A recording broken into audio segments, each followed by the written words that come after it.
Oh, what it is. It's been a while, hasn't it? Been a whole damn summer, jerk. Some say it hasn't been enough time. Oh. Would you be one of those? Next question.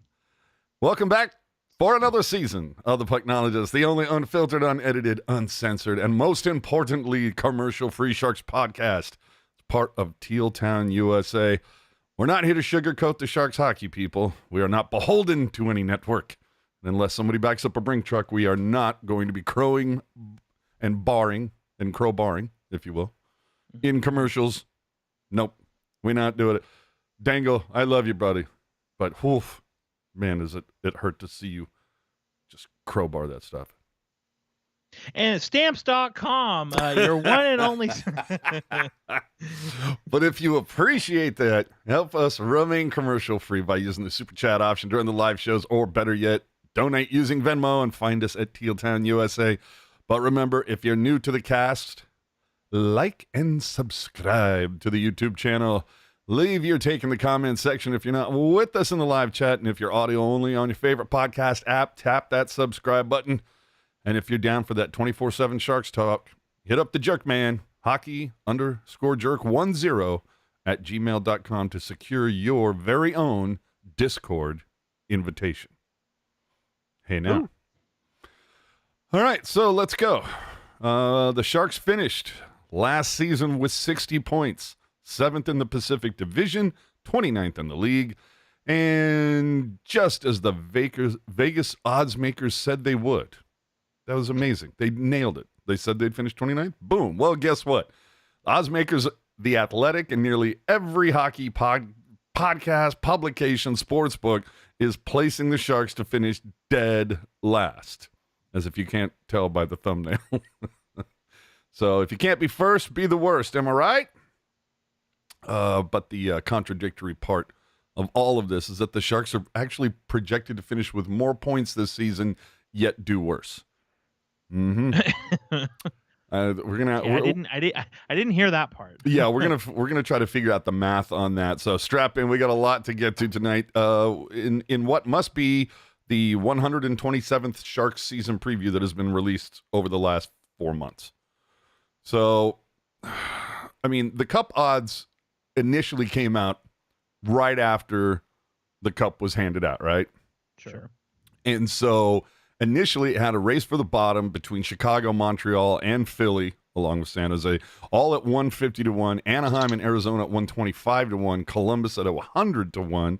Those numbers have changed a little bit. But as of this week, of the 8 major sports books, one had the Ducks finishing worse than the Sharks. One had the Flyers finishing worse than the Sharks. One has the Sharks tied with Montreal for the worst. And 4 have the Sharks tied with Anaheim and Montreal for the worst. The top sports book has the finishing at the bottom, setting the over-under at 66.5 for San Jose. Last season, again, finished with 60 points.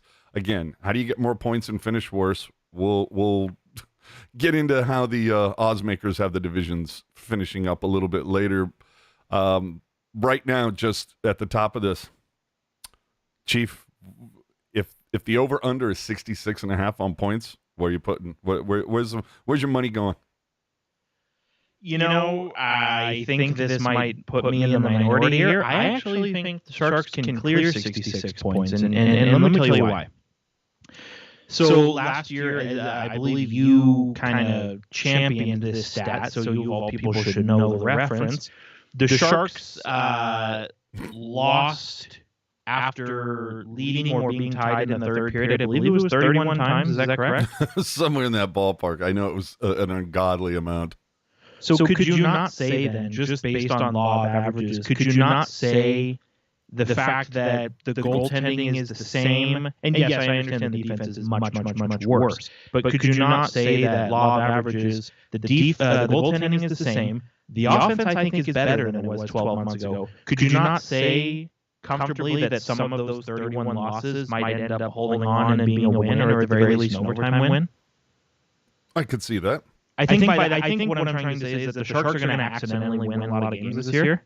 And what I mean by that is I think the Sharks are going to score a good amount of goals. Not anything that's super remarkable compared to playoff teams, but remarkable for where they are in the standings. I think they're going to score a good amount of goals. And all it takes is for one of the two goalies to get hot, and all of a sudden you're on a little run. Not a run to make the playoffs, but a run to kind of take yourself out of the lottery, so to speak. I'm trying to figure out. I think the Sharks are going to accidentally win a lot of games this year. Yeah, I'm trying to figure out what's going on. In the chat, it says you're echoing, and I'm not sure why because I haven't changed any settings from the last time we've done this, which was fine. Ooh, yeah, I just listened to the live feed. I am echoing. Oh, I think I figured it out. Let me know if I figured it out, everybody. You know what? That's why we're still here for the preseason, people. That's why we're still here for the preseason. I think I figured it out. My bad. That's on me, guys. That's on me. I mean, I didn't want to. I didn't want to get into it, but they actually let me do the podcast from the top of the New Vegas sphere. So, and when you're in that type of a scenario, echo happens. Dude, they scored first 43 times, won 16 of those games. Right. I just listened. Now we're all good. By the way, sorry. Beautiful. Had the lead total 55 times. They lost 35 of those games.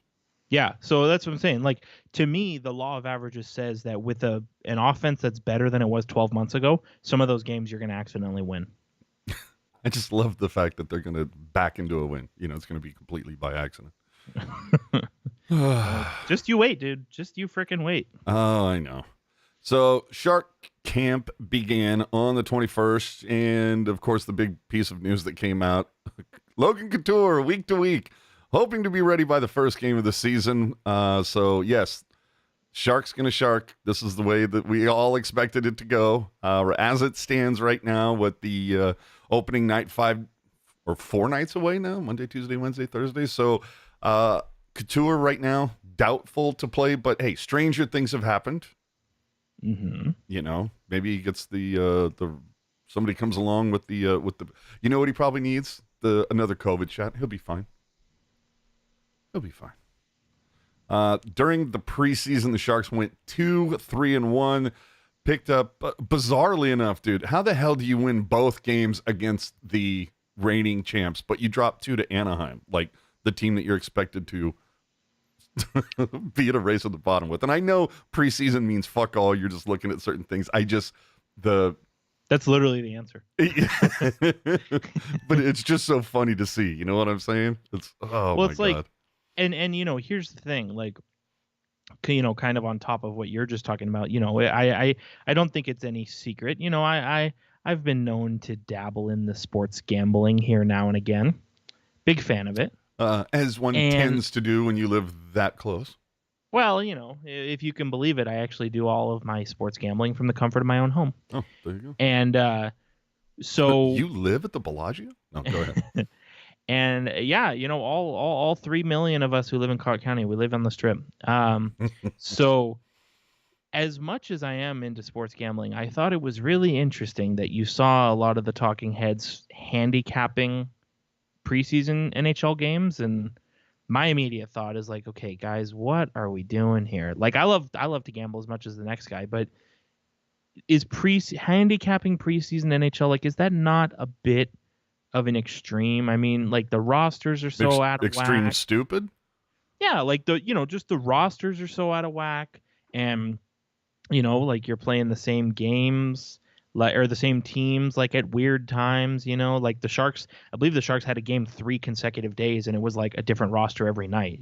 So it's like, how do you handicap that? You know what I mean? And they found a way, and whatever. I guess if people won money, more power to them. But I don't know. I think, I'll be totally honest with you, and I get it, right? Like, hockey's back and you're juiced and it's awesome, right? But I could not give a shit about preseason because there's no stakes. You know what I mean? No stakes, but you get to see a little bit of a lot, or I should say a lot of a little bit. But I mean, dude, the first game, Henry Thrun immediately comes to mind, right? 2 goals and an assist. Right. I mean, it helps when you have on the front of young rookies like you're talking about. It helps when you have something to be excited at the prospect of. Mm-hmm. But beyond that, it's like, I forget. It's like, oh, Capo Kakinen had a shutout, and I'm like, all right, yeah, against an AHL team, like, yeah, whoop-de-doo. you know what I mean? But you had to at least enjoy what you saw with Thrun. Dude, the chemistry that seems to be continuing from Bordeleau and Eklund. Whew. I just think it's nice to see guys who were drafted so high. I mean, guys in general, but specifically guys drafted high to begin to make an impact and sort of push guys out of the lineup. I mean, you go back to the 1,000,001 shows we did last year, and I said, you know, a guy like Lindblom has had a terrible year, but you know what? He's a bounce back candidate. And then Thomas Bordeleau says, I don't think so. And, you know, I think to a certain extent, Lindblom said, I don't think so.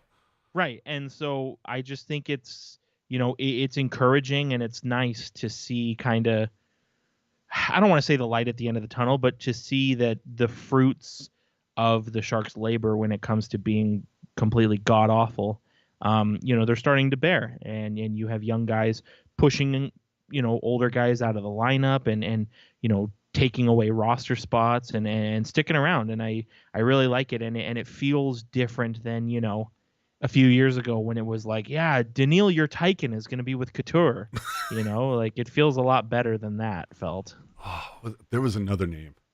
There was Leon Bergman. No, that wasn't the one I was thinking of. But that is A1. Yeah. But oh my God, yeah, Yurtaikin is in Yurtaikin. Remember Ryan Donato? Yeah, Yurtaikin too long to get it together. Yeah, I mean, yeah, there were a couple of those guys where I feel like the Sharks kind of gave up early on them, but whatever. What do you think about the idea of rolling 5 forwards as your PP1? Is that not a like transparent admission of, wow, our back end is bad? No, I actually think it's quite the opposite. I think it's like, hey, you know what, like, goals win in this league, and what better way to win and score goals than to like run it up as much as we can. Like I say, I'm all for the 5 forwards thing, you know. I mean, scoring goals and like, you know, that's sexy. Like that sells, right?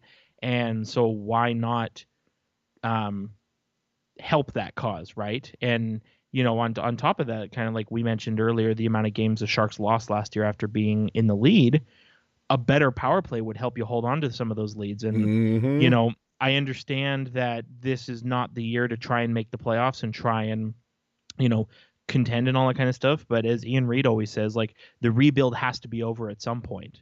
Like, getting prospects and draft picks is awesome, but if you're not making forward developmental progress, then what are you doing, right?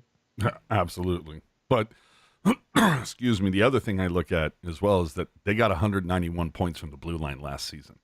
You know, well, they won't even get half of that this season. I was going to say that's it. Well, because half of that left.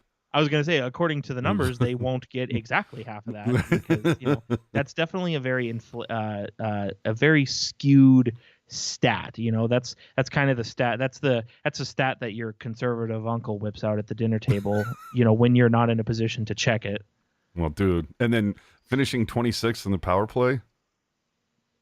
You would hope that gets better, and I just want to see growth. Yeah, I mean, if you got 5 forwards out there, fuck it, let's go. I mean, here's the thing. Here's the beautiful thing about where the Sharks are at right now, AJ, is when you have nothing, you have nothing to lose.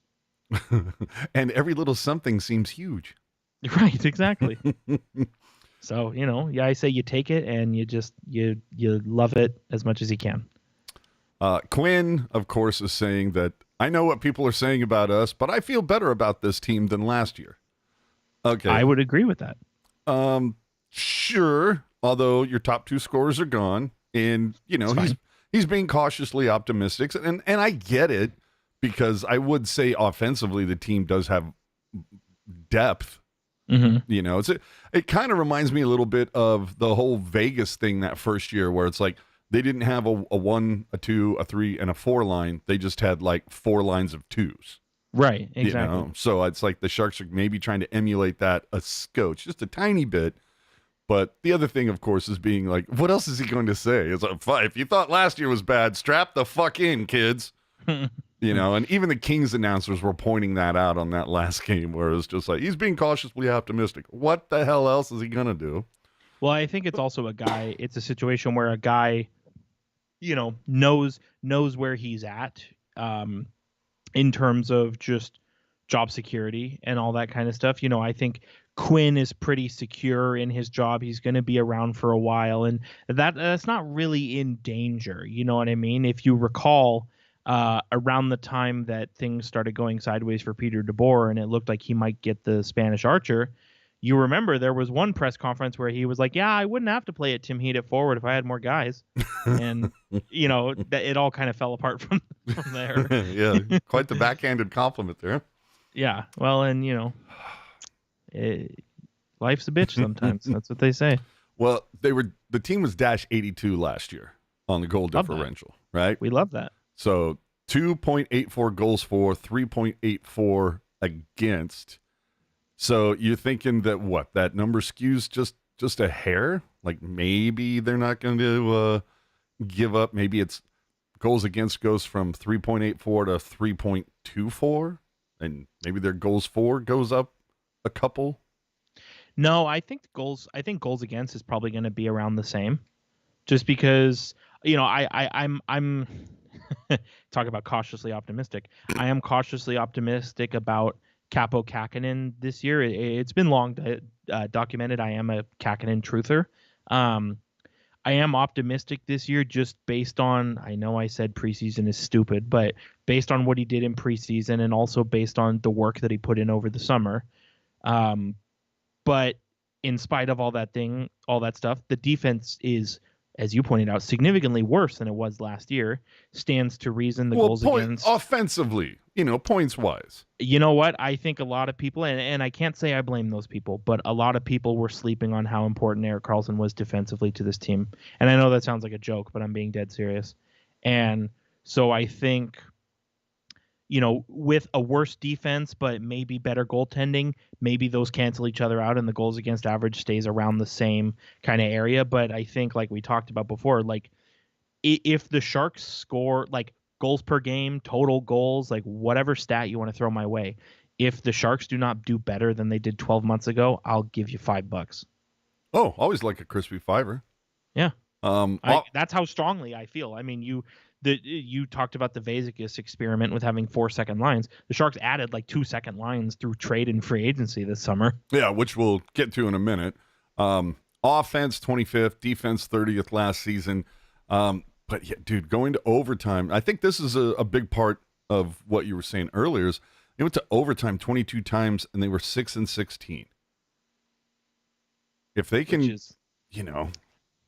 you pick up a couple, going back to what you were saying, like that number is really skewed. Like you would think that they're going to at least pick up 3 or 4 more wins in those situations. Yeah, I mean, just law of averages, right? Yeah. Like it doesn't have to make sense. It's just, and remember, just is what it is. Yeah, but remember though, 3 or 4 more wins, that's only 3 or 4 more points. Well, hot damn, maybe that's why they're 5 points better this season. Well, and that's what I'm saying. If you win 3 games and you get 2 points a win, that pushes you from 60 to 66. So, I kind of think they were a bit on the nose with that one. Yeah. Well, and they totally struggled 5-on-5, and the big one, of course, only 8 home wins last season. The NHL's worst. Oh, man. So projected for this upcoming season, depending on what book you look at or podcast you listen to or whatever, it's between 66.5 and 70.5. Last I looked, you need at least 90 for the playoffs. So good luck there, especially when Erik Karlsson was in on 43% of the Sharks' goals. Dude, 234 points last season were scored for the Sharks. Erik Karlsson was in on 101 of those. But here's the other thing too: 101 points, right? How many of those goals happened because of something he did, but he didn't end up on the score sheet for? You know what I mean? Whether it's a stretch pass or keeping it in at the blue line, something like that. Kind of, I know tertiary assists don't exist, but I think if you really dug into the weeds on it all, you could probably give Carlson, maybe not full credit, but you could give Carlson some props for probably more than just 101 goals. Yeah. Well, and, playing the Cali teams used to be a gauntlet. Now, for the most part, free money. I was going to say, yeah, it's take your 6 points and be on your way. Yeah. Well I shouldn't say 6. LA is they're cooking. Yeah, well, I was going to say, we'll get to them as well. But the Sharks only won 25%, well, 25.8, so you can round it up, 26% of one-goal games. So like you're saying, the math is going to shake out a little bit better. But it was 30, that did put them 32nd by a mile. Mm-hmm. So evidently they won't be as bad this season, but only, the only ones coming back, right? Couture, Hurdle, Vlasic, Sturm, LeBanc, Ferraro, Šimić, and Kakinen. I mean, what's the criteria there? Is it like veteran guys? Well, essentially like guys that played any significant time last season. Barabanov. Oh, okay, you're right. Kunin, I know. Well, Kunin, didn't he go out in like December? Yeah, I mean, he still played 31 games. Yeah, okay. That's almost half. But either way, my point being is that like felt like it's a new group. Yeah, quite a difference. So coming in and go grab your bag of chips or your popcorn because this is quite the list. Filip Zadina gets. I love that signing, dude. Contract terminated by Detroit, gets a 1-year deal for a lot less money. I mean, you talk about this guy is betting on himself. He is, for me, one of the biggest wild cards of this upcoming season. Yeah, I think I have a lot of respect for people who say, hey, you know what, the money's awesome, but I would rather be happy, so why don't you just keep it? I have a lot of respect for those people. And I think the Sharks have nothing to lose. You know what I mean? If Zadina doesn't work out, okay, well, all you paid to get him was money, so might as well take the chance on a guy who was drafted 6th overall and see what happens. I think if the Sharks didn't sign him, I would question what they were doing, because this guy kind of seems like the perfect signing. You know what I mean? Yeah. Well, again, this is I don't know. Clearly, Mike Grier loves him some reclamation project. I mean, the Sharks' entire team is a reclamation project. So, are you going to tell me they're not? No, I was going to say, I didn't think about it that way, and that's actually a really, really good way to put it, man. The entire thing on a macro level, the Sharks are Filip Zadina on a macro level. And so, of course, the best case scenario is he plays the way that he was projected to be when he was taken. What was he taken, like 5th in the draft or something? I believe he was 6th overall. There you go. So he famously also, which is one of my favorite stories, famously said that the teams who passed on me are going to regret it when I'm filling their net with goals. And how many goals did he have? Like 6? In his NHL career, he's got 28. Oh, okay. In 190 games. So, not yet, but how many times do we see late bloomers? You know what I mean? Like, oh, sure. Again, just you shake the tree and see what happens. And again, if it ends up being a bust and all you had to pay was money for him, well, whatever. Well, that's the thing. I mean, you think about that deal for Zadina. It's like, I mean, that just really works out great for the Sharks, because it's like, if he sucks, it's like, well, the whole team was gonna suck this year, so big deal, and it only cost us like, what was it, like 1.1 mil? So not even. It's oh yeah, you're right, 1.1 mil actually. Yeah. Okay, so it only cost us that for a season, and if he busts out and by the deadline has 25 goals, you're like, oh, okay, let's make a decision here. Are we trading, working some sort of a deal to get more picks, or is this somebody that is going to be part of the future? Remember all last year what I was saying about Timo Meier? Who? Where it's like whether he's part of the future or he's a trade chip determines on how close the Sharks think they are. I think it's the same thing with Zadina, because I saw somebody in the chat said they're thinking playoffs in 2025 for the Sharks. If the Sharks think, which again is a little over a year from now, if the Sharks think they can make the playoffs in 2025 and Zadina has a good year, you lock him up, you make him part of your part of the solution. Feel you on that. Ryan says Zadina might go down with Alex Daigle when it comes to young guys getting too cocky. I mean, we'll see. I mean, this is the year. Be the guy. I mean, it's not like he's not going to get a ton of opportunity.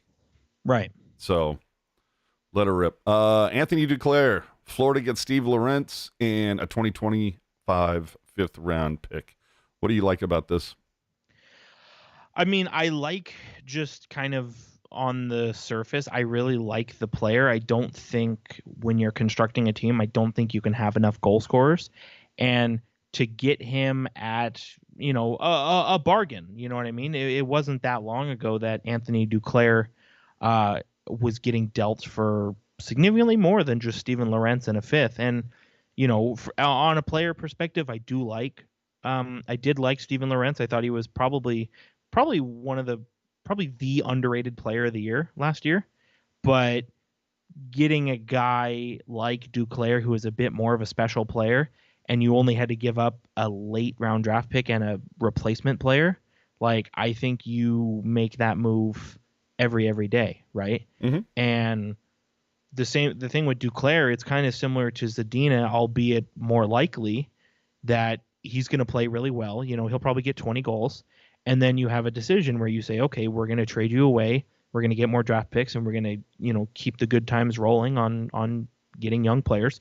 Or we think we're going to make the playoffs in a year and you are only 28 years old, 29 at the time of next season starting. Why don't we re-sign you and you be, part of the operation here going forward? I think whatever ends up happening, I think is a good play. Zetterlund, 2-year extension.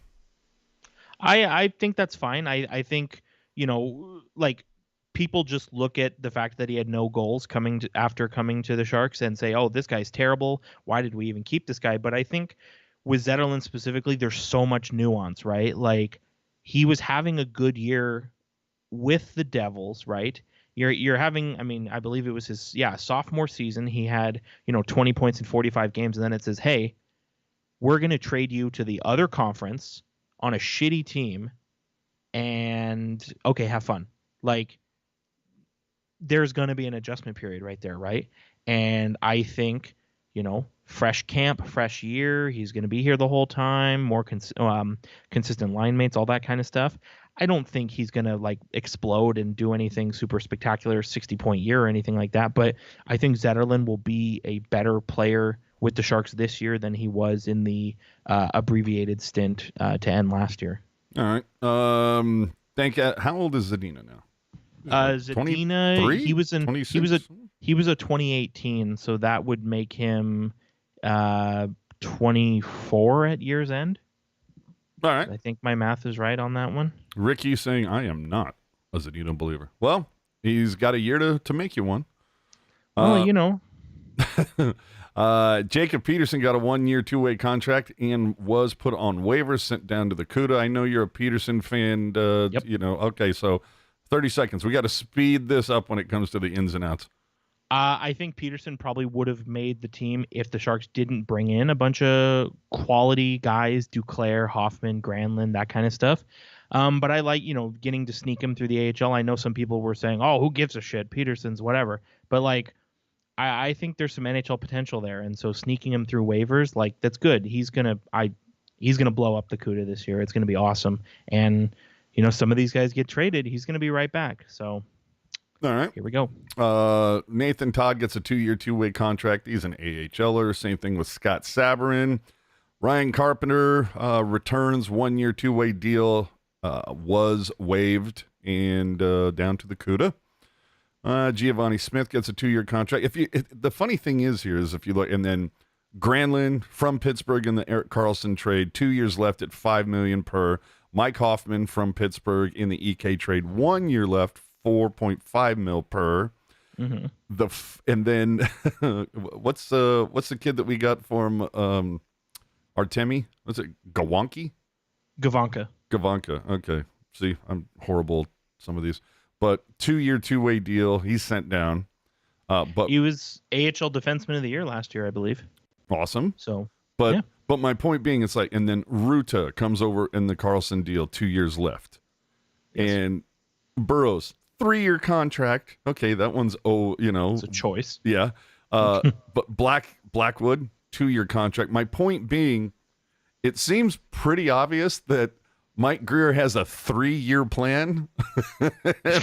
We're going into year 2. Well, it also kind of feels like a lot of the names you rattled off. It feels like Mike Grier is, and I like this way of doing business. It feels like Mike Grier is looking at guys who were good at one point or have been mostly good their entire careers, and then kind of had a setback and saying, okay, you know what? Like, you did well at one point, and that doesn't happen by accident. We're going to give you a chance and see if, again, can you be someone that we trade in the future for more assets, or can you be part of the solution? Mm-hmm. Right. And you know who else is coming off after 3 years? Vlasic.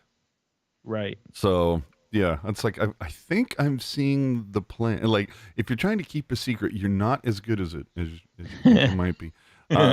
Going out, Martin Kaut, he left for Europe, as did Strauss Mann. And you'll remember over the summer there seemed to be a lot of controversy about the exit of Martin Kaut. We'll see what shakes out between that whole thing. Also leaving the Sharks, Kyle Criscuolo, sent to New Jersey, originally acquired for Weatherby, but New Jersey has sent him to Utica. Jona Gadjevic is now with the Charlotte Checkers and the Carolina organization. Your man, Noah Gregor, left UFA, signs a PTO with Toronto. Do we have any updates on that? Is he still around? Because everybody else has pretty much been dropped. He's still in the Leafs training camp, but as of now, he is unsigned. Ooh. He's put up some good stats with them. I know he had a goal and he had at least an assist. He might have had 2. So he's played well. I think he's played well enough to get a contract. I feel comfortable saying that. All right. Andres Johnson, Pittsburgh, he's waived. CJ Seuss is with Manitoba and the Winnipeg Org. Yevgeny Svechnikov. That was a guy that I did enjoy last season, but UFA is now in the K. Max, what is it? Varano? Yeah. Hey, I got one right. He gone. He's in Europe. Jeffrey Viel, unfortunately, waived by Winnipeg. So, dude, why is that unfortunate? Well, it's just, because I had fun because it was like we'd play that game. All right, who's the sandpaper tonight? Is it Gadge or is it Viel? Sure. It was just funny to play that game. And so no Gadge, no Viel. I mean, who is the sandpaper that's going to throw hands? We'll find out. Steven Lorentz gone, as Jerk mentioned earlier, to Florida in the trade for Duclair. There's this guy, I don't know if I'm going to be able to pronounce the last name, Eric Carlson. I think I'm saying that right. He went to Pittsburgh. Scott Harrington released just a couple days ago on a PTO. Anaheim. Marcus Nudavara, man, that poor schlub ended up having to retire. Did he play a single game for the Sharks? He played a single preseason game for the Sharks. Fuck, dude. Derek Pouliot gone, waived by Dallas. As you know, Reimer in Detroit, and Aaron Dell. Poor bastard. He got a PTO with Columbus, but released, what was it, just 3 days ago. God, we should have just kept Stalock all this time, right? I know you would love that. There is no key for the Stalock. That's what they tell me. Yeah, so best case scenario for the season when it comes to the Sharks. I mean, it's essentially what, like, be somewhat entertaining, so you will put some butts in seats. You want to see, obviously, guys like Eklund, Bordelot, whoever, do well. You want to see somebody take the net. But you don't want to be that good. It's like the best case scenario is like you're somewhat entertaining, but you still finish poorly. And, you can be in a lot of those games. They certainly were in a lot last year, a whole bunch of 1-goal games. They can do that again. Right? Right. But your worst case scenario is like all of these reclamation projects that are all playing for contracts and extensions and whatnot. Like, we haven't even mentioned guys like Kevin LeBanc, that all of a sudden they figure it out and they're just good enough to not finish in a good play or a good draft spot. You're like, fuck. Yeah, I don't know. I kind of think, to go back to what you said, best case scenario, right? I think finally the Sharks picked a direction last year and kind of committed to that path. And I would say, just keep doing things that are going to move you along on that path, right? Whether it's, the guys that you brought in, trading them away to get more future assets, or anointing them as part of the solution and get them signed up and to be a more permanent fixture on the team. I think whatever ends up happening, it's got to be something that gets you moving along on that path that they chose to follow last year. And I think also what you said, be exciting, because, whatever the Sharks do, like playoffs, season record, all that crap, at the end of the day, like, you need people to watch the game and you need people to go to the game. You know what I mean? Mm-hmm. And if you're boring, you're not going to get that. That is what they say. Cruisin' saying the only way the Sharks fill in seats is with all the giveaways this year. Have you seen the giveaways this year? I'm sorry, man. It's like, I understand you got to come up with new things or whatever, but yeah, there were definitely a few people poking fun at the opening night giveaway, which is an apron with the schedule on it. And it was just funny because, first off, I don't know. They should have just stopped at apron. Well, I don't know if you know, right? But I don't know if you know this. Not everybody built the same. Sure. So I'm wondering if somehow this apron is one size fit all. Are there different sizes?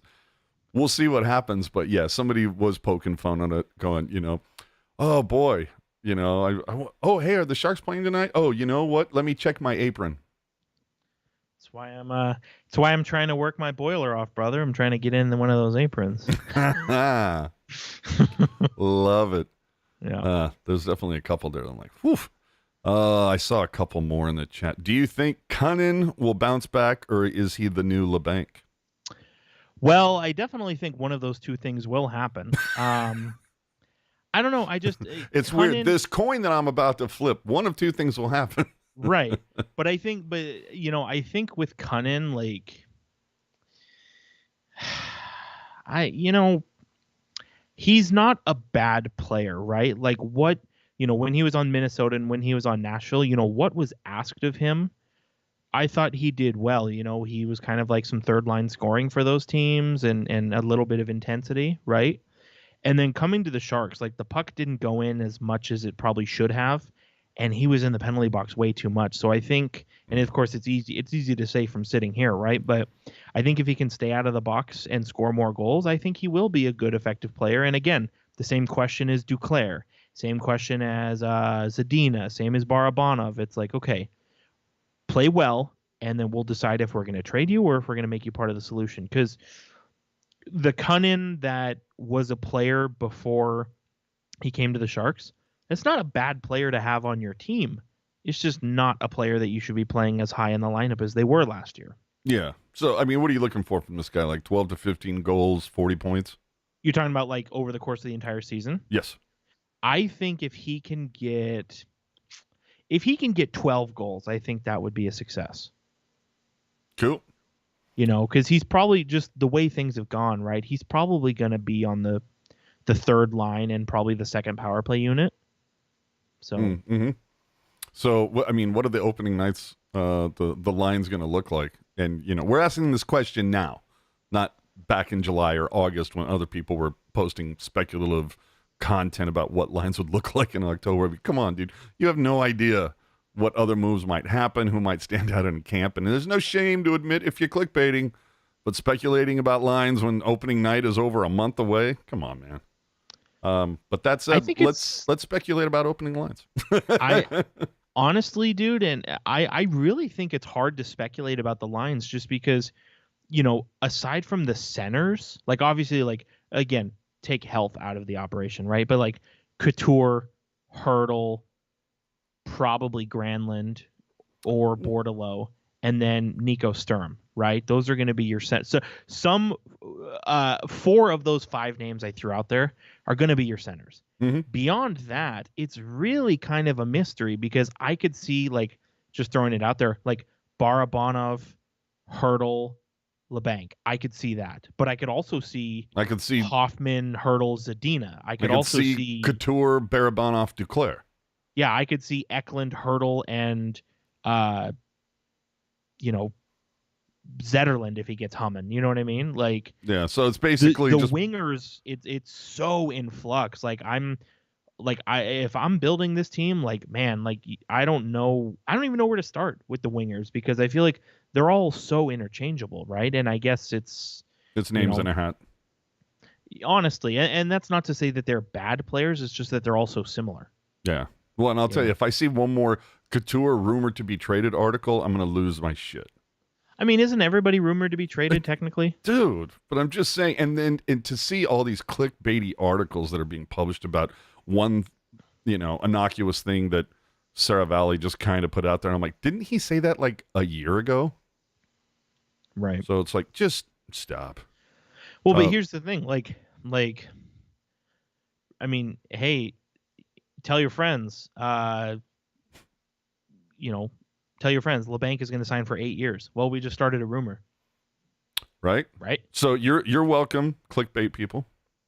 I'm just saying, like, any, like, I always love that, like, you see this stuff. It's like, like you'll see on, and it's usually like, again, like people got their hustles and I respect that, but you see on like Reddit or like Facebook or, you go on Instagram and it's like pro hockey news right now, always, right? Yeah. And it's always like, who the fuck are these people? Yeah. And it's like, word on the street is a Stanley Cup contender might trade for a good player. And it's like, oh, word? Like, cool. Like, all right. And? Yeah. Well, back to Couture. I mean, he could suddenly be healthy by the 12th. Conversely, Hurdle could get COVID this week and miss 2 weeks. Yeah. Like predicting the future doesn't typically go well for people. If it did, the city of Las Vegas would not have 63 different casinos. Mm-hmm. And then, I was mentioning it before, but Steve Dangle put out a preview for the Sharks yesterday, and they had Lindblom on the 4th line. And it's like, what? Chief got sent down the day before. He got waived. What are you doing? And then Jesse talking about Eklund was a sneaky Calder pick despite the fact that Eklund isn't eligible. Which is unfortunate because I think if he was eligible, he could be a sneaky pick. Yeah. But hey, let's, if we're going to do predictions, at least we'll put our money where our mouths are. So what do you want to set the over under for when the Sharks pick up their first win? Because we've discussed this before, that the Sharks may well put the O in October. Okay. So let's see here. We've got 2, 4, 6, 8, 9 games. What do you want to set the over under for wins in the month of October? Oh, geez. 1.5,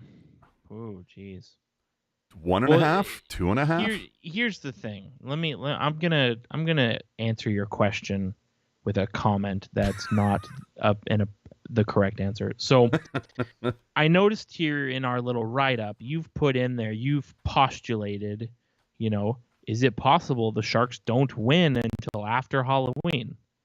And I want to tell you, and I mean this in the nicest way possible, this is one of the dumbest things I've ever read. Like, because anything's possible. Anything is possible. I will give you that. Nothing is impossible, even if they are extremely unlikely. I will say that. The Sharks starting 0-9 this season, no chance that happens. Now, if they're 1-8, all right. Okay, so we want to set it at 1.5? I think the Sharks will win 3 games in October. And again, if the bet is will the Sharks go winless in October, I'm going to shove you in a locker at the end of this month. No, but you're saying 3 wins. Correct. I'm not telling you who. I'll just tell you 3. Okay, so so basically then we're going to set the over under at 2.5. Sure. And I'm going to hammer the over. Okay. So I got the under. That's fine. All right. So crispy fiber? Yeah. Throw it in there. All right. So OU 2.5. AJ takes under. Oops. All right. All our bets are always crispy fibers. Will the Sharks set a game record for lowest attendance at the San Jose Arena? And correct me if I'm wrong. They set a game record last year, correct? No. Almost. Okay. They came very close.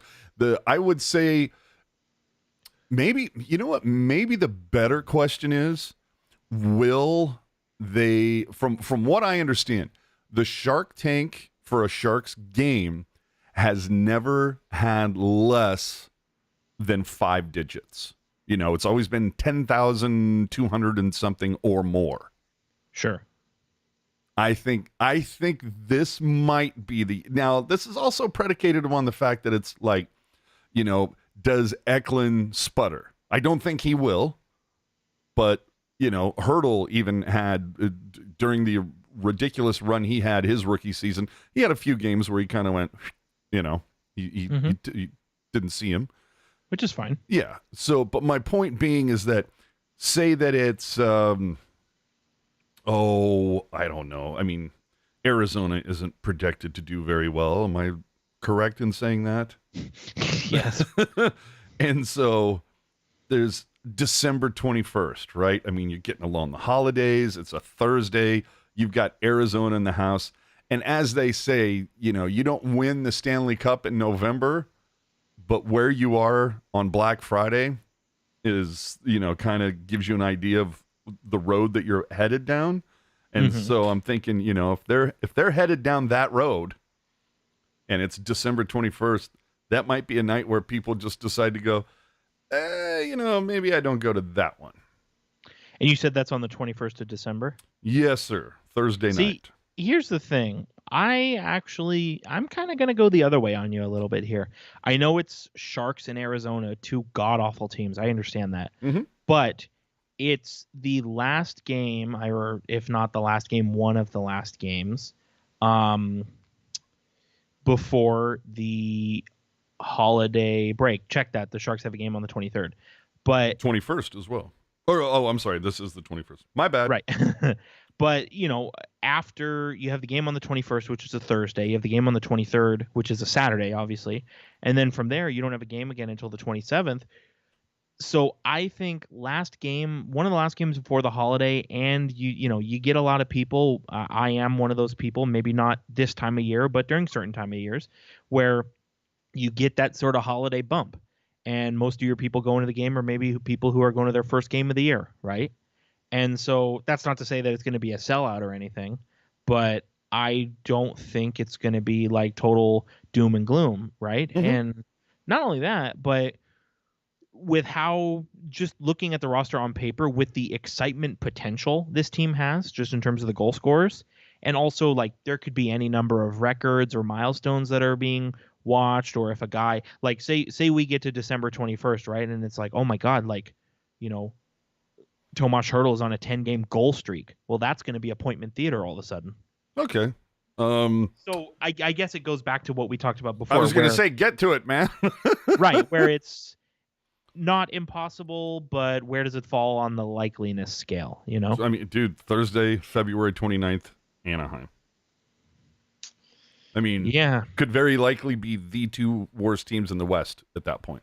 Yeah, I think your argument about lowest attended game of the season, I think probably better applies to that one, because who the fuck gives a crap about February 29th, right? Yeah.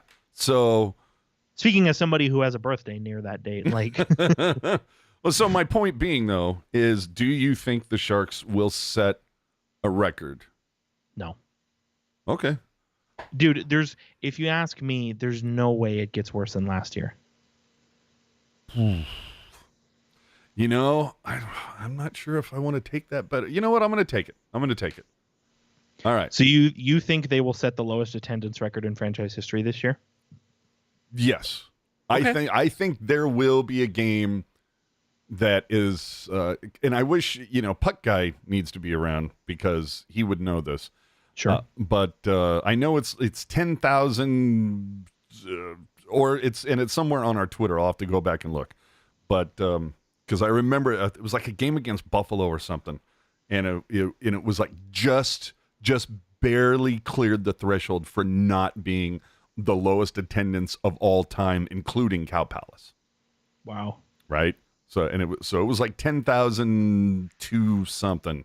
So I think they might just, but now I'm also thinking, well, they did open that goddamn Penthouse Lounge. That might get some people in the door. No way.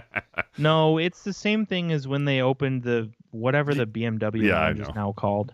I think they'll do it. I think that I just feel like 4 straight seasons of missing the playoffs, sure to be a 5th. Like, yeah, I think they're gonna do it. So, okay, fair. Let me see. AJ says yes. All right. Will any Shark finish on the positive side of the plus-minus stat? And we might need to put a stipulation here that has to be like minimum 20 games played, because I think there's somebody last season, if you go look at the stats, there's like 1 or 2 players that did finish with like a +1, but they played like 2 games. Right. Yeah, you know what? There has to be a table minimum on that. It has to be like 20 games played. Right. Well, because I want to say yes. You know what I mean? I really do. Oh, he gone. But are you talking about the Niners game? Yeah. Yeah. I want to say yes, but like even like Erik Karlsson had 101 points last year, and he was -26, right? Mm-hmm. Like the only player who was positive and fell into the criteria that you're talking about is Jacob Megna, who played +6, 48 games played, and Mikey Eyssimont +1, 20 games played. So not impossible, but I don't know. As we talked about, the defense is worse last year, and if the Sharks are going to be getting most of their goals on the power play, you don't get plus-minus on the power play. So yeah. So you're going to say no? Yeah, I don't think so. Yeah, me neither. Here's the fun one. We got a lot of FAs on the roster. How many are still going to be in teal after the deadline? So you've got LeBanc, with their ages at the deadline. LeBanc will be 27. Duclair will be 28. Barabanov will be 29. That one I might actually have to take off because, as he did stipulate a week or so ago, he's like, loves me some San Jose, would love to stay. Lindblom, 27, just sent down.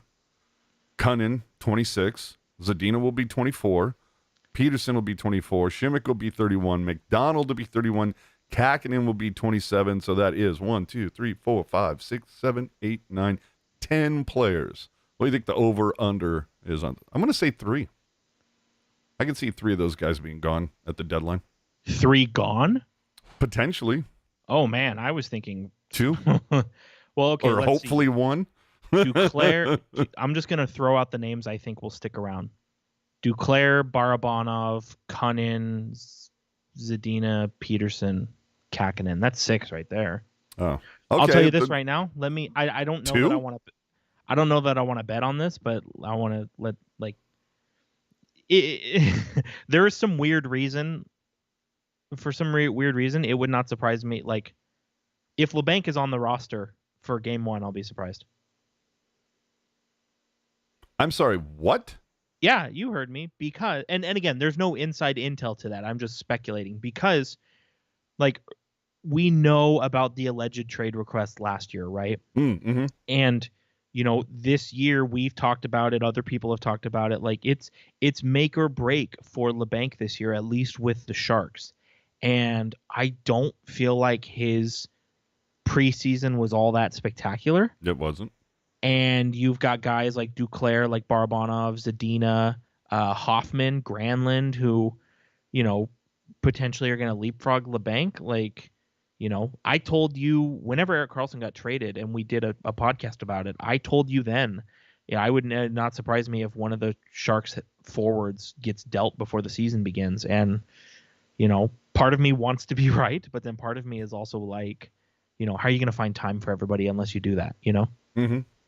Well, and didn't Šimik also have a brouhaha with the front office and the coaching, like, felt like he was lied to? I believe that was not last season. That was the season before. Yes. But it just makes me wonder, because right now the Sharks have like 18 fucking defensemen. Right. Right? Like, not a lot of room.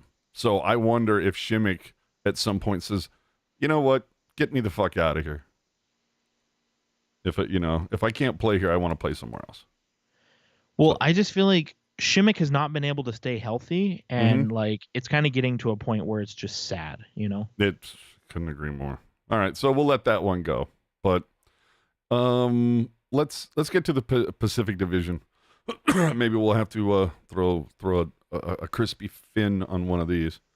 And as you were talking about with like some of these publications, would you who would be your definitive top two teams? Like, these are the top two teams in the division? Yeah, like this, I'm putting down money. These are the teams that I think, doesn't matter if they finish, who finishes where.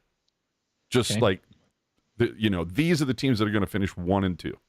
Vegas and Edmonton. I would say everybody else except the Hockey News agrees with you. Well, the Hockey News is kind of a, never mind. I'm not going to go there. Yeah, I don't know who. I think it was a collection, or maybe it was just some like editor or something. But yeah, had LA winning the division. I'm like, okay, look, I'm on the LA train. This. And I was like, that's a choice. That's not the craziest thing I've ever heard, though. It's not the craziest, but it's certainly like okay, I feel you, but then let's put some money on it. Like, I mean, I do question LA's thought process on acquiring Pierre-Luc Dubois. I mean, good player. I just don't know he was the player that they needed, right? Mm-hmm. But at the same time, like, whatever my feelings are on that trade, the fact is LA got better with that trade. They, were able to get some stability in net. Their defense is, like another year of like growth and development. Like, I don't think they will win the division this year, but if after it's all said and done, if they did, I don't think I would be that shocked.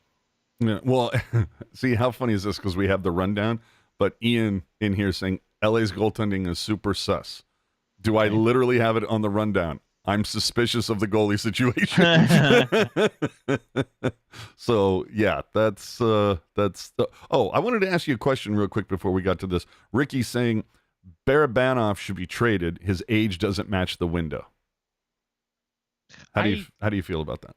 I think, and this is not meant to call anyone out, this is just a general comment. I think people who are worried about age are wasting their time worrying about things. Like, you know who doesn't worry about age? Joe Pavelski. Like, but outside of that, like, so okay, a guy is 29 and he plays well, and then that 2 flips over to a 3, and it's like, oh my god, this guy is old. Like, why do we even still have him? Like, I hate that talking point so much. Like, because it's so, I don't know. I just think it's stupid. You know what I mean? Like, you feel about that the way I feel about these clickbait articles. Is that an interception? I think it might be. Yeah, third one of the game. Oh, God, I love this. I just, like, it to me, it's just so There's dumb. really like, no team I enjoy seeing getting trounced more than the Dallas Cowboys. Right. You flip from 29 to 30, and you don't all of a sudden suck, right? Is that true? No. All right. So let's get to the Pacific.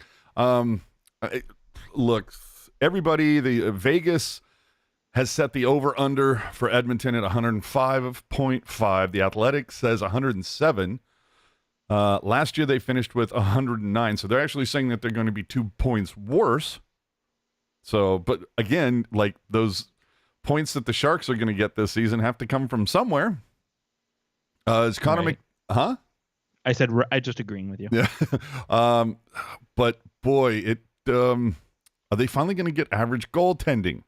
You know, how tired are Connor and Dry of getting trounced or bounced in the playoffs? Because it's, I mean, how old is Connor at this point? Like 27, 28? And I know we were just talking about, oh my God, when he becomes 30, fuck him, get him out. Yeah, he's gonna turn 27 right around the All-Star break. Man. So it's just, it makes me wonder how many more seasons that, like, is he going to be the next old guy without a cup? Well, so here, you asked about the goaltending. I think with them specifically, like either Jack Campbell is going to rebound or Stuart Skinner is going to take another step in his development. Either way, I think the Oilers will be fine at net.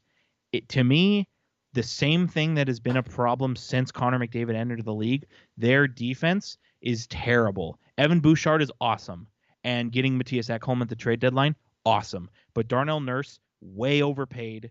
Good player, but way overpaid. I know Gen X loves him. He's a good player, and I generally like the player. He's just overpaid. He doesn't bring $9.25 million to the table, I don't think.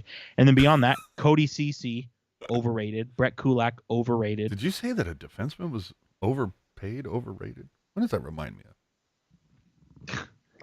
So, yeah, no, I think it's going to come down to the defense again. And I think, like, Bouchard and Ekholm, like, those are two gems on the back end. And Nurse is nice, too. But beyond that, like, you got to do something different. Are you taking Edmonton to finish first in the division? I'm not taking anyone to finish first in the division because I think there is too much nuance to make a prediction.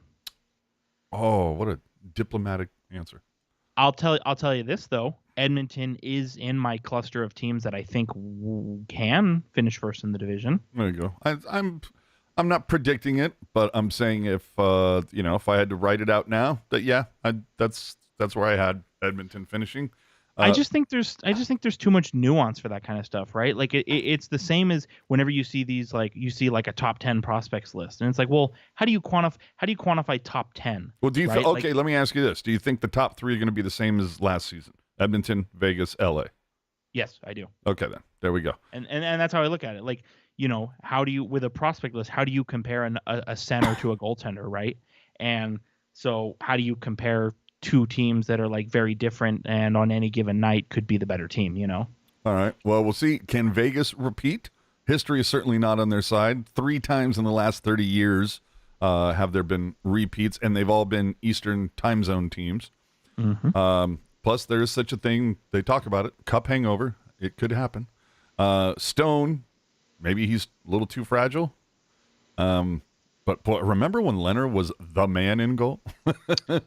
He's still injured, but he's also got a lot of other shit going on, which is really unfortunate for him. Yeah. And then the other thing, is there a team in the NHL that is more jacked about Bettman talking about the cap going up than Vegas? Oh, for sure. For sure, man. Whew. All right. The average for their over-under is actually 111. So it's funny. Vegas has them finishing 103.5 is their OU, but the Athletic had them doing a little bit better. LA, I'm still on this train. I think they have a good blend of vets. As you should be. Yeah. Well, and dude, I've been driving that train for a little while. I think I won some money a couple of years ago off that train. That sounds right. But good blend of vets and youth, great center depth. Again, little sus on the goal, young defensive group. But imagine if LA goes after Hellebuck. I mean, that's pretty much been the speculation for, years, right? It's like pretty much since they started playing well again, it's like, oh, they're going to go after Hellebuck. They're going to go after UC Saros. They're going to go after Thatcher Demko. Like, I still think... Who was the guy that you wanted? That I wanted for the Sharks? Well, the guy that you kept teasing last season.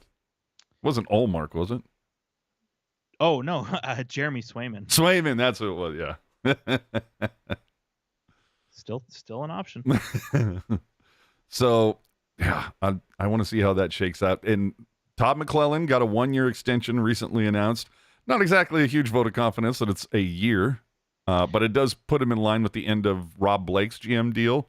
Right. So make of that what you will. Which I think that's actually a smart bit of business because, and I don't know the actual numbers, but I'm just going to throw something out there, right? So let's say, you go to Tom McClellan and it's like, hey, we're going to give you a 1-year extension and it's going to be $1 million. I know that's not the number, but let's just say, and then, nudge, nudge, wink, wink. When I get my extension next year, I'll be able to give you $4 million. You know what I mean? Ah, I feel that. Because the ownership, they might have said, hey, you know what? We really like Todd McClellan and we want him around for a long time, but we would hate for you to sign him to a 3-year deal and then you don't come back or we fire you. You know what I mean? Yeah. No, and I'm not saying that happened. I'm just saying that that's probably a consideration. Makes sense. Vegas has LA finishing with 101 points, finished with 104 last season. That's basically where I've got them going now.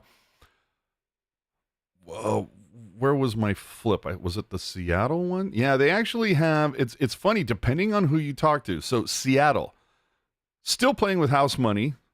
They got rid of Martin Jones, who was waived earlier today. That move alone has to give you an extra 5-6 wins, right?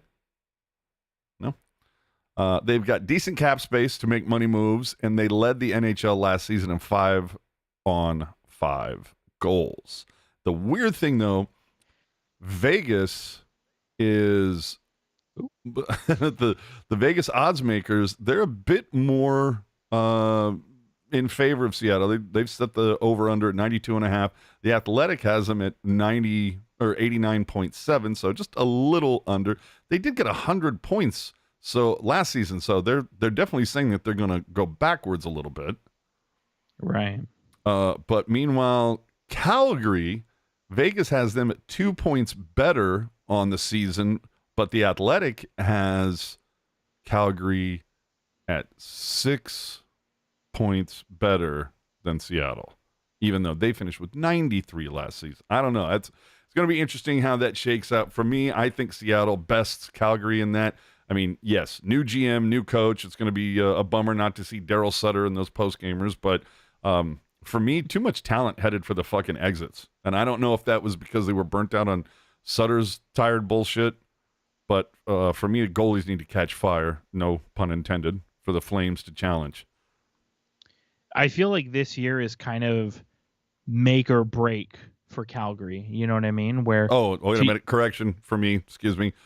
Ian noting that Jones was waived today, but it was by Toronto, not Seattle. If I implied that, that's not what I meant. I'm just talking that that Martin Jones was no longer with Seattle. Go ahead. I think that the Flames roster is too good to not fight for a playoff spot, especially because you're going to have guys, specifically Huberdeau and Kadri and Markstrom, who are all going to bounce back. I was going to say that alone makes them that's exactly what I was going to ask you. Can Huberdeau bounce back? Because from what I remember, a lot of people were pretty bummed out.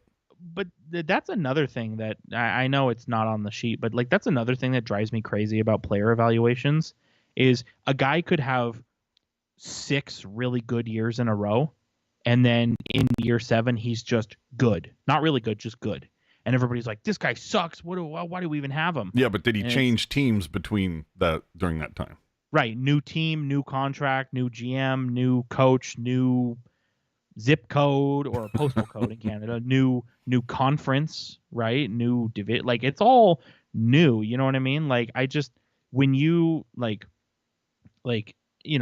I know we should probably be saying, oh, you're making millions of dollars to play hockey, quit your crying. But you think about it, right? You are in the city where you built your NHL career, you started your family, and you really got attached to that place, and you were led to believe that you were going to be the big man in the face of the franchise. And then your team comes to you and says, hey, someone that we think is better than you is available, and so we're going to trade for them, and you're going back the other way. And it's definitely jarring, and that can mess with your mental health, man. So you think the Flames are going to see a lot of bounce back this season?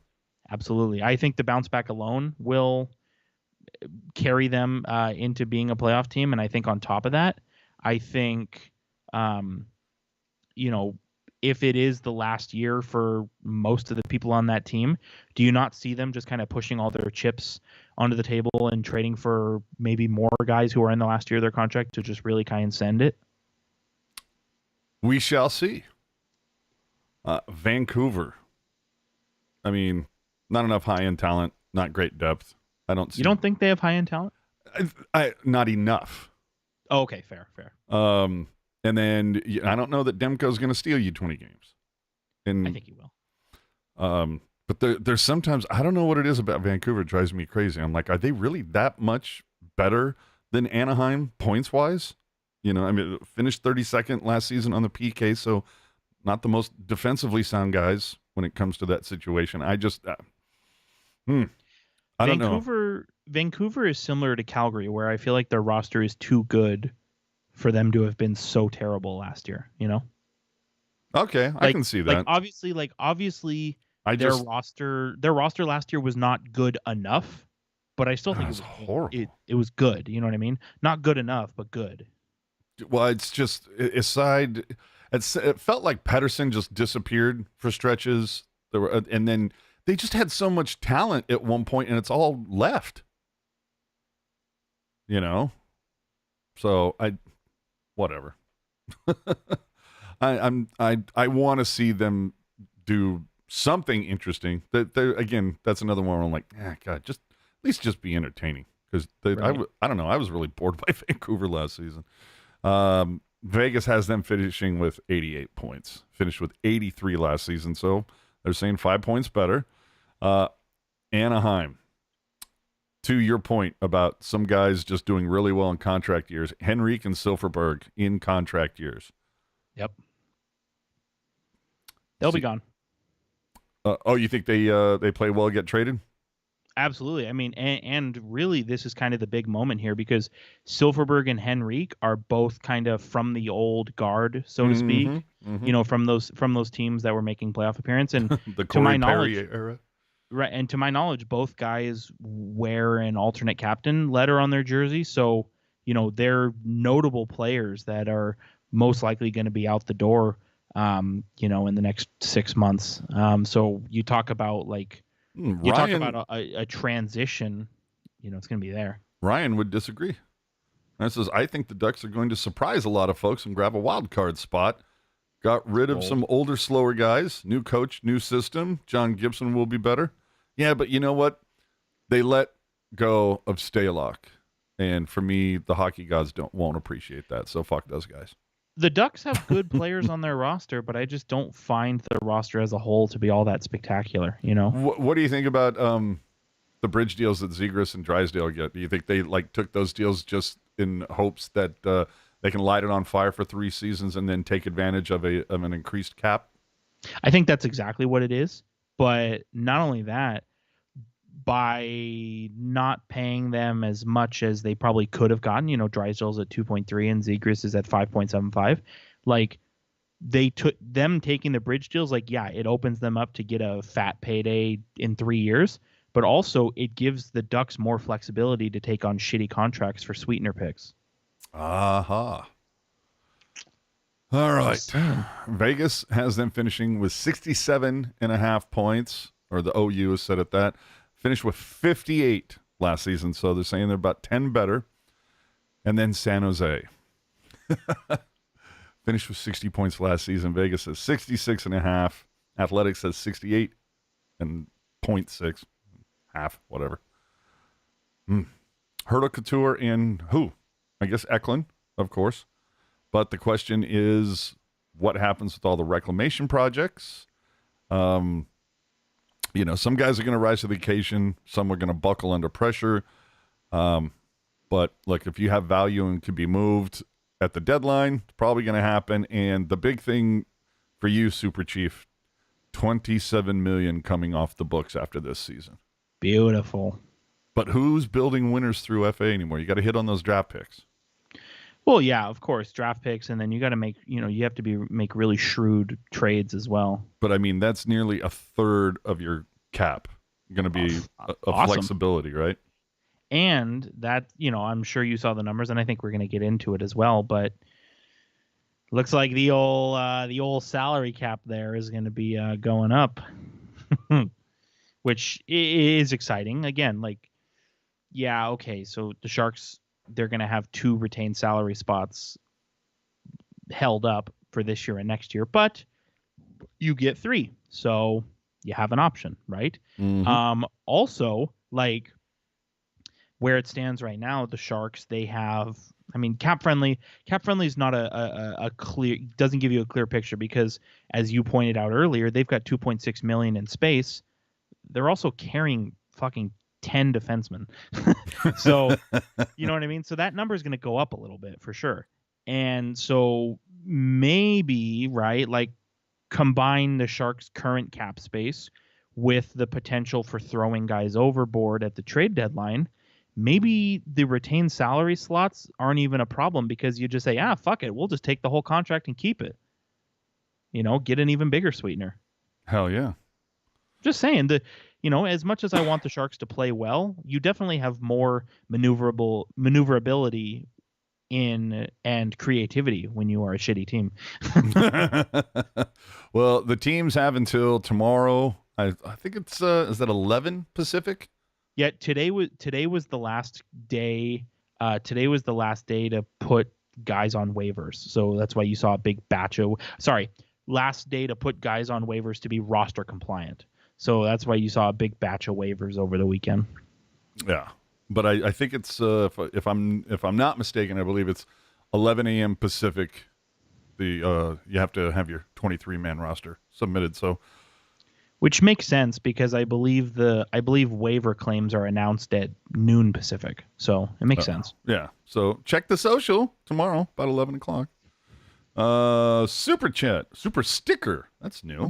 What is that? I don't know. It says pair character punching the air with fist and bump written on his knuckles. Huh. Wow. Okay, that's something new. How All do you right, see that? dude. That's awesome. Is he trying to bump this? See, didn't the Leafs release a deaf prospect today also? I don't know. Sillamella's still there? They traded Sam Lafferty to the Canucks today. I know that much happened, but he's not really a prospect. Well, no, he's not really a prospect. He straight up isn't a prospect, but I don't know. Can't say. Can't say. But appreciate the sticker. That's fun. I want to see this pair. Yeah, live and in color. But dude, yeah, we're gonna have to pay attention to this. All right. So that's kind of it. Is that it? Well, for that type of stuff, let's just get into some quick notables, because we're already way over time. ESPN and TNT schedules came out. The Sharks get 5 on ESPN Plus, none on TNT. And none of the 5 games are games between the Sharks and the Devils, or the Sharks and the Penguins, which you would have thought would have been somewhat compelling. But does it matter, and do you care? Probably not. I don't. No, I don't really care, because I'm just going to watch the game no matter what. Yeah. So as long as I don't have to listen to what's her name? Who's her brother is in hockey? I assume you're talking about Leah Hextall. That's the one. Yeah. August 27th, dude. Your man, Jonas Donskoy, retired. Thornton still hasn't, by the way. Not sure what's going on there. The Penguins named Doug Wilson a senior advisor of hockey ops. I don't know, a bullshit title or what? I don't know. It just seems like hockey is really good at making sure that players get a paycheck after they're done playing. In some way, shape, or form. I think Doug Wilson can offer a lot to that team. Oh, absolutely. You know what I mean? But I just think it's funny that it's, man, they just some people just can't leave it. I mean, when you have a really good job that pays well and you get perks, who would want to leave it? I'm saying. When the Sharks tweeted video of Jumbo skating at Sharks camp, were you worried he was going to get a PTO? I literally did not care. I thought you were just going to be like, no, get him off. The Sharks revealed their a new circle fin logo at center ice. Is the new logo a sign of something more is coming? Yes. Bet on it. And if and just to take that a step further, I don't know if you saw, but it said Stealth jerseys returning to the Sharks online shop until October 31st or while supplies last. I'm just going to take an educated guess and say, you know what? The only time you try to dump your remaining stock is when you're about to replace it. Bargain bin, everything must go. Yeah. So, not to mention the fact that Doug Bentz was quoted last year as saying to expect a new alternate jersey this season. So, I'm just saying, would not surprise me in the least if, like, day before, day after Thanksgiving, maybe you see somebody or the team or some sort of an announcement. But that's the play if you want to start selling them for the holiday season. Well, and here's better get Fanatics printing those things 18 months ago. Here's the other thing, right? Is, I mean, you and I talk to people, so we know we know that people say things about things, right? But we are in fact those kind of people, and right? But a third jersey with a Finn logo on the front, I would put it at 80% yes. Right. So you think about it, right? So you go back to 2020, 2021, the 56-game season. And that's when Reverse Retro 1.0 was, and the Stealth jersey took a break. Certain people in the industry didn't want to give me credit for it, so whatever. Anyway. Wasn't there 4 jerseys they were rocking that season? Yeah, it was home, away, Reverse Retro, and Heritage. With that schedule and only playing, that would be, how many home games would that be? That would be 28 home games that year. You're right. The Stealth jersey took a break, which, yeah, all right, makes sense. Whatever. And then you fast forward 2 years to Reverse Retro 2.0. It's a full slate. There's no extra jersey, so it's just home, away, and Reverse Retro. And it's 41 home games, but Stealth took another break. And so you kind of think, okay, like Stealth has been here and it's gone. It's here, it's gone. Like, it probably doesn't have a long-term future, which I know a lot of people hate the Stealth jersey because of some, bullshit idea that the color of your jersey impacts how you play on the ice. But, I actually quite like the Stealth jersey. Well, and let's see, a lot of the same people who were bitching about the Stealth jersey, they loved it when it came out. So I kind of wish it was sticking around. I like it. I don't have a problem with it one way or the other. It's, out of the 3 black alternate jerseys, I'd say it's my second favorite. Really? That's a choice. Yeah. Oh, well, I always forget about the first black jersey. Yeah, so. See, that's my favorite. But Black Armor sucked. Are we in agreement? Yeah.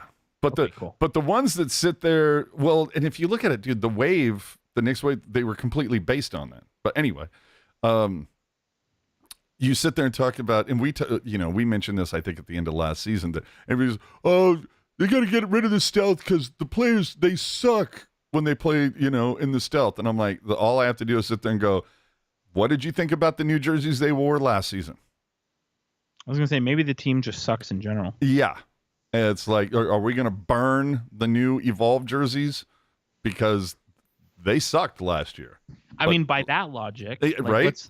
Let's take it a step further. Oh, sure. By that logic, nobody should like the inaugural jerseys because of how terrible they were the first 2 years. And yet, rated the everybody best loves jersey those ever. Jerseys. They're best hockey jersey of all time, universally acclaimed. Like, the only person on this planet that does not like the inaugural jerseys is my wife for some reason. Like, everybody else, like, she literally says the new logo is better than the old logo, and I'm like, you are the only person on the planet who feels that way. And she says she literally says that's fine because I don't care. Yeah. There you go. Yeah, and see, and Dank also, I'm kind of in the same boat. I wasn't into the all teal. I think if you me neither. You replace those teal stripes on the on the waist and the arm where the little wave pattern is, make that gray. I'm in. Well, here's and this was the point that I made. Or it just if they had the black pants, it's too much fucking teal. They look like skating Dayglow sticks.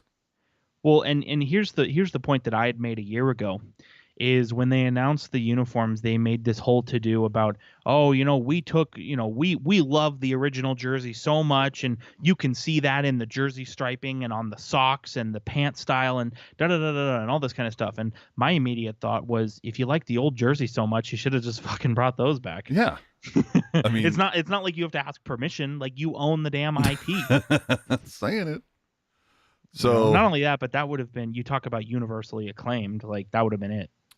Yeah, for me, when they brought back the heritage jerseys, like, they needed to make a decision right then and there and say we're either going back to this, or at the very least we're going to make this our alternate. Right. Seems like a relatively easy decision, but whatever. Besides that, the Sharks revealed a new penthouse lounge.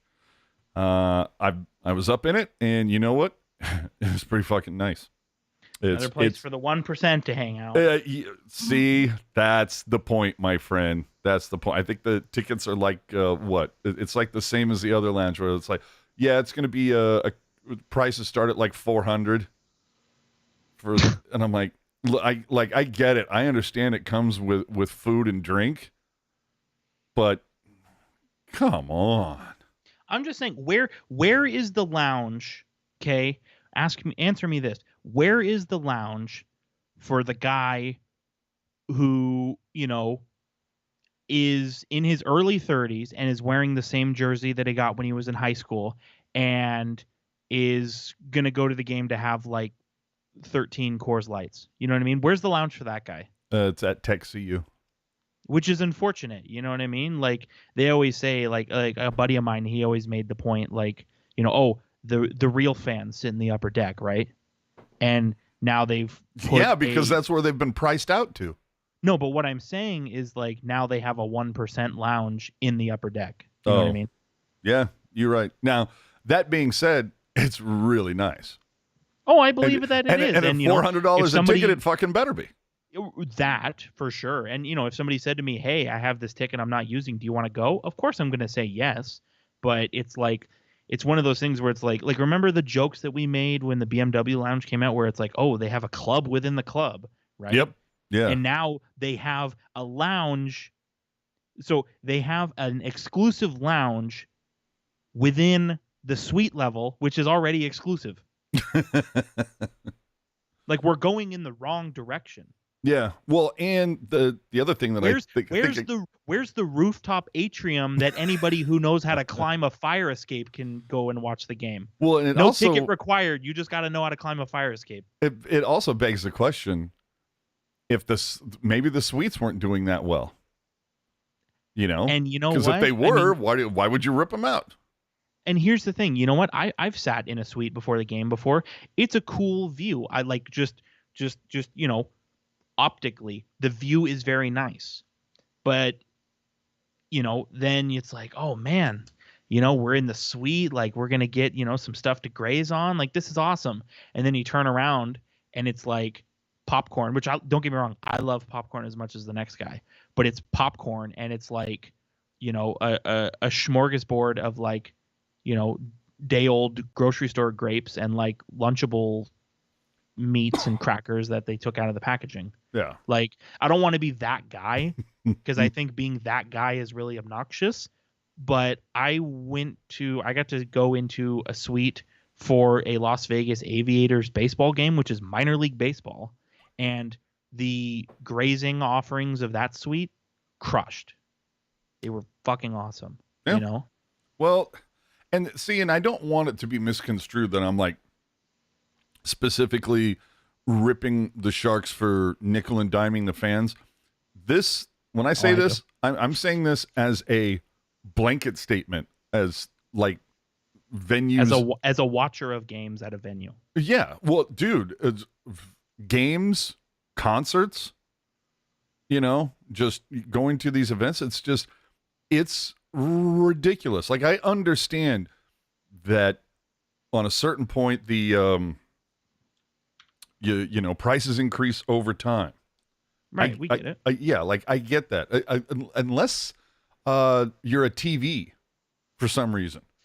Because I saw a commercial. Somebody posted on Twitter a commercial for a TV from Montgomery Wards from 1975.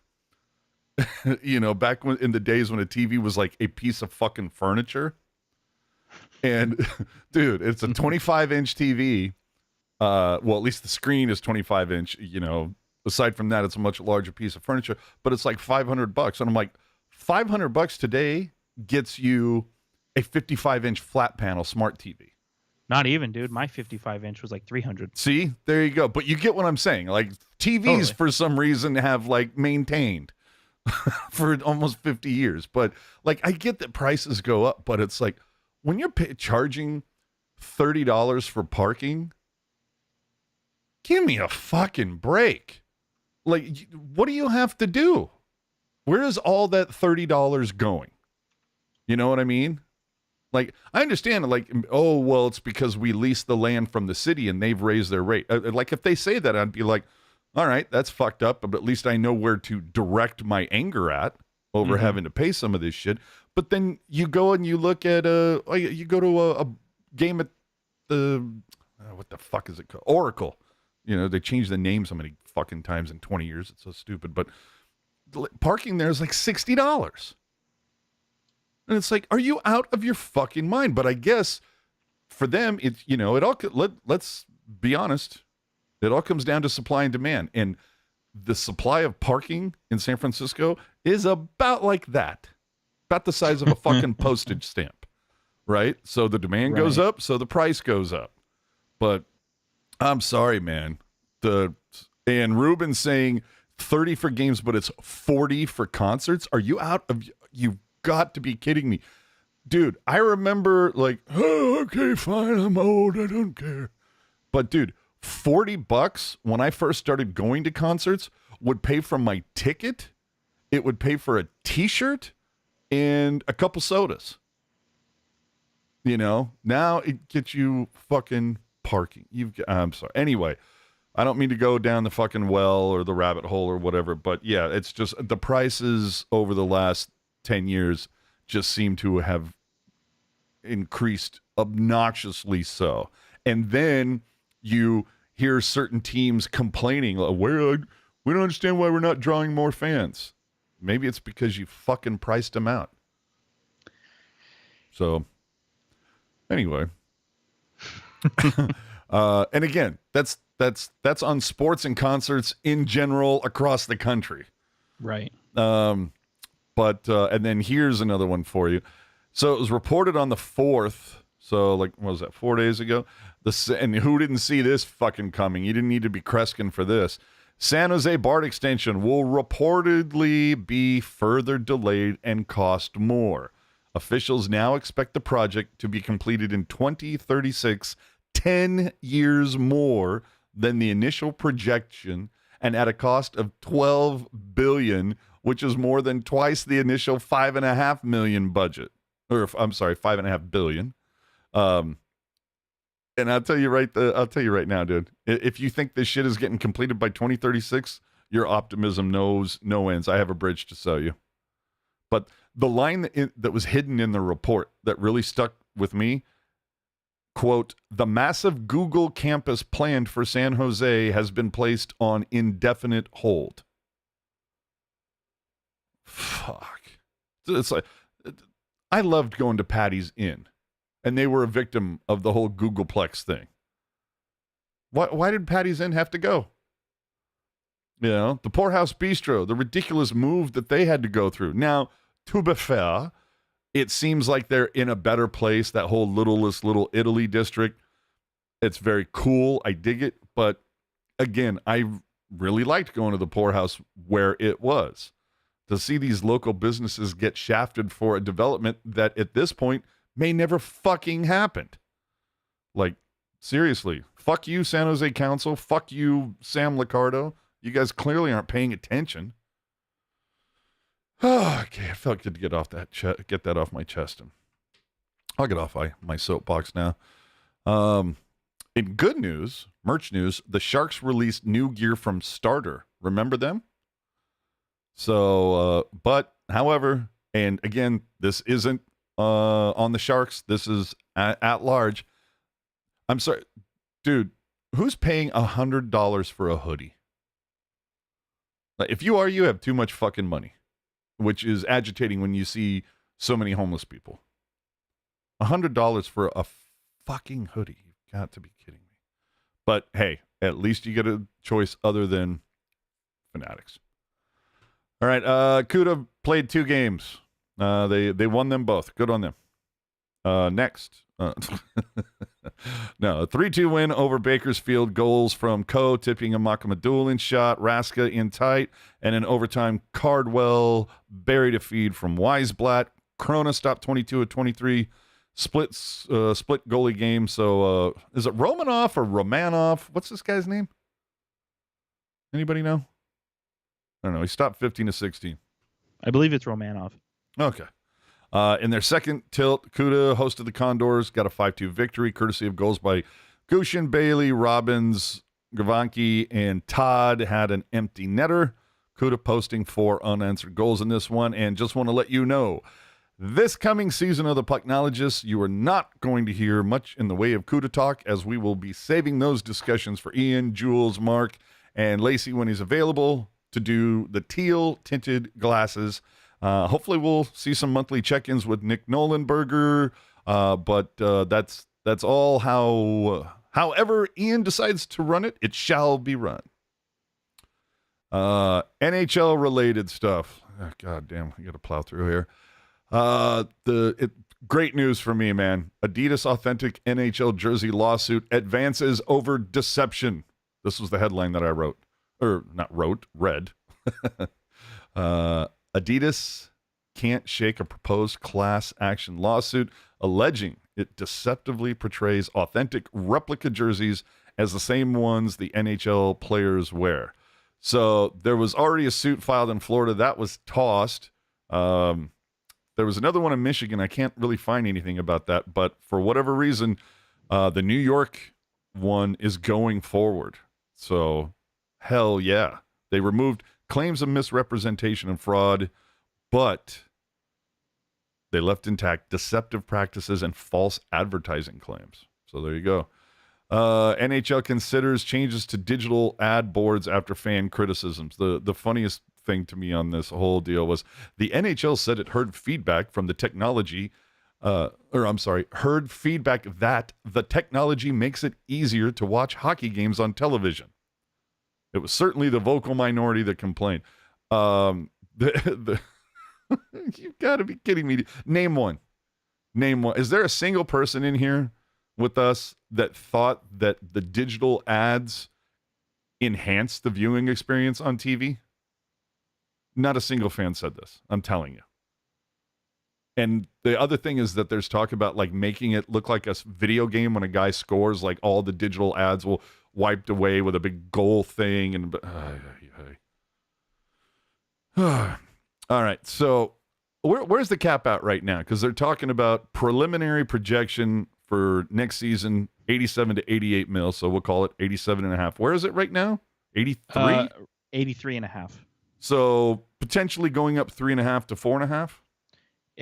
Anywhere from 3.5 to 4.5. Now, some people would say it doesn't seem like a whole lot. Yeah, okay. I think the 2/3 of the league that are having to use LTIR to survive would disagree. Which I go back to Shimmick. You think Shimmick's then is going to start on IR this season? No. Injured reserve, I mean, maybe, but injured reserve is only good for a roster spot. So, they can keep up one of their other 9 million defensemen that they have. And that's, quantity of players, not dollars. Dude, some of the lines coming in about the digital ad board. I mean, it just gave people with epilepsy seizures great success. It enhanced my ability to not see the puck against the boards. I'm sorry, back to the cap. No, I just think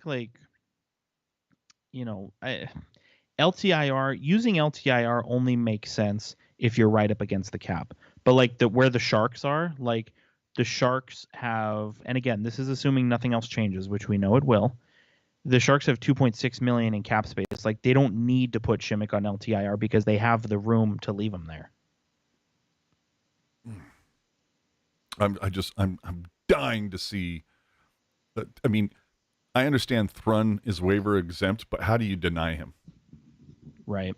You know, it's gonna be real fun to see how the opening night lines shake out and the pairs. And we'll see tomorrow what ends up happening. You right. For those who were remember the whole kerfuffle over the specialty jersey policies, blah blah blah.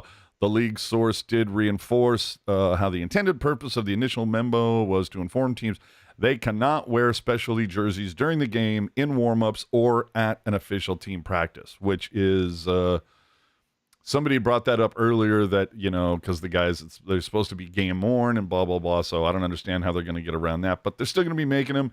You seem to be down with the Los Tiburones one. I mean, I'm down with all the specialty jerseys, and let's not pretend like, oh well, you know, the Shark Freak design really didn't sell, so we're not gonna. No, like let's not pretend like it's not what it is. Like, the reason why teams are not allowed to wear specialty jerseys anymore is because the NHL is a bunch of fucking cowards. Like, that's what it is, you know. And you know, we can't hurt we can't hurt the feelings of the 3 people in the league who don't think that everybody has a place to belong and play and have fun. So let's just scrub the whole thing entirely. Like, I don't know. The NHL is just a bunch of fucking cowards on that front. And it's like, if you're not going to wear it in a game or warm-ups or practice, well, when the fuck are you wearing them? So, absolutely. But next question. Well, my initial point was it seemed as though the Los Tib ones that just were announced, it seemed like out of all of the Los Tibs, this one seemed to be the one you were like, yeah, that's the best one so far. Oh, absolutely. Yeah.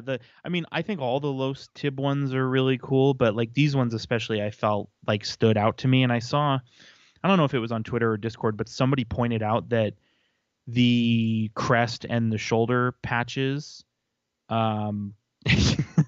the crest and the shoulder patches, they were designed and stylized in a way to look like a tattoo, which I didn't get that initially, but then when I read that, it made a lot of sense and it made it seem even cooler to me. So I'm really bummed that they're not going to be utilized in more than probably just photo shoots, unfortunately.